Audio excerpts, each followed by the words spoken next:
बाजार की हलचल ने निवेशकों की नींद उड़ा दी है। ईरान इजराइल तनाव और एचडीएफसी बैंक के चेयरमैन के अचानक इस्तीफे ने शेयर बाजार में भूचाल ला दिया है। सोने और चांदी की कीमतों में भी लगातार गिरावट दर्ज की गई है। मार्च भर में ही सोने के दाम करीब 18,000 रुपये से ज़्यादा कम हो गए हैं। अब आज के वीडियो में हम आपको बताएंगे कि इस उतार चढ़ाव का असर आपके निवेश और जेब पर कैसे पड़ रहा है। नमस्कार, मैं प्रिया श्रीवास्तव और आप देख रहे हैं न्यूज़ 18। शेयर बाजार सोने चांदी के बारे में एक पुराना नियम था कि जब जब सोने चांदी के दाम में गिरावट आती है तब शेयर मार्केट भागता है।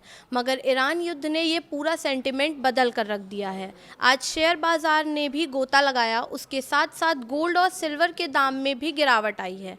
एमसीएक्स के साथ साथ स्पॉट मार्केट में भी गोल्ड और सिल्वर के भाव गिरे हैं। ईरान और इजराइल के बीच छिड़ी जंग को 19 दिन से ज़्यादा का समय हो गया है। जंग की शुरुआत से ही क्रूड ऑयल के दाम तेज़ी से बढ़ रहे हैं, साथ ही शेयर बाजार का बुरा हाल है। ईरान ने सोना चांदी सहित शेयर बाजार की चाल पूरी तरीके से टेढ़ी कर दी है। मार्च महीने में ही सोने के दाम करीब 18,000 रुपये तक कम हो गए हैं। वहीं एक दिन में सोने के दाम में 5,000 रुपये से ज़्यादा की गिरावट आई है। गोल्ड प्राइस इंडिया के मुताबिक सोने के दाम सिर्फ मार्च भर में ही 18,000 रुपये प्रति 10 ग्राम कम हो गए। जहां एक और सोने का भाव 1 मार्च को 1,67,000 रुपये पर था, वहां आज यानी 19 मार्च को घटकर 1,49,005 रुपये प्रति 10 ग्राम पर आ गया है। इसी तरह 18 दिन के अंदर सोने के दाम में 18,000 रुपये की गिरावट आई है। वहीं ध्यान देने वाली बात ये भी है कि वही टाइमलाइन है जिसमें ईरान और इजराइल के बीच में युद्ध छिड़ा हुआ है। वहीं वायदा बाजार में भी सोने के दाम में गिरावट आई है।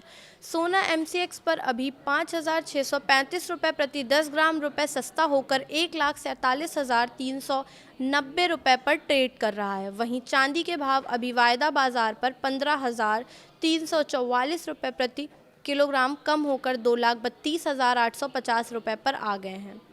वहीं एक इस्तीफे से शेयर बाजार का हाल भी बेहाल हो गया है। आइए जानते हैं कैसे। तो ईरान इजराइल वॉर की वजह से शेयर बाजार पर दबाव तो था ही, मगर बीते 3 ट्रेडिंग सेशन में मार्केट ने अच्छी रिकवरी की थी। बुधवार रात को आए एचडीएफसी बैंक के चेयरमैन के इस्तीफे ने मार्केट के सेंटिमेंट को फिर से बदल दिया और गुरुवार को बाजार खुलते ही धड़ाम हो गया। निवेशकों के लाखों करोड़ों रुपए महज 1 घंटे में स्वाहा हो गए।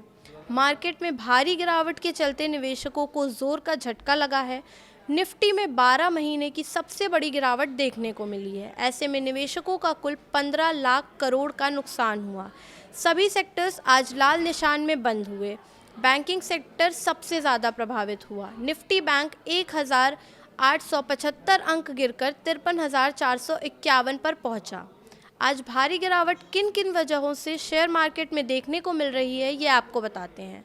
पहला कारण ये है कि तेल की कीमतें फिर से बढ़ रही हैं। ब्रेंट करीब $110 प्रति बैरल और यूएस क्रूड $100 के पास पहुंच गया है। इसके बाद दूसरा कारण है फेड चेयरमैन जेरोम पॉवेल के इन्फ्लेशन पर कमेंट से रेट कट की उम्मीद कमज़ोर पड़ गई है, जिससे वॉल स्ट्रीट रात में गिर गया। वहीं तीसरा कारण ये है कि यूएस डॉलर पहले थोड़ा कमज़ोर हुआ था, लेकिन अब फिर मजबूत होकर 100 के ऊपर पहुंच गया है। इसके अलावा चौथा कारण है एचडीएफसी बैंक के चेयरमैन अतनु चक्रवर्ती के इस्तीफे की खबर ने निवेशकों को चिंतित कर दिया है। आपको बता दें कि ये निफ्टी 50 और निफ्टी बैंक का बड़ा स्टॉक है। गुरुवार को एशियाई शेयर बाजारों में शुरुआती कारोबार में गिरावट देखने को मिली। इसके पीछे की वजह कच्चे तेल की बढ़ती कीमतें हैं, जो मिडिल ईस्ट में बढ़ते तनाव और अहम एनर्जी इंफ्रा पर हमलों के कारण बढ़ी है। फिलहाल इस वीडियो में इतना ही। ऐसे ही और वीडियोस के लिए देखते रहिए न्यूज़ 18।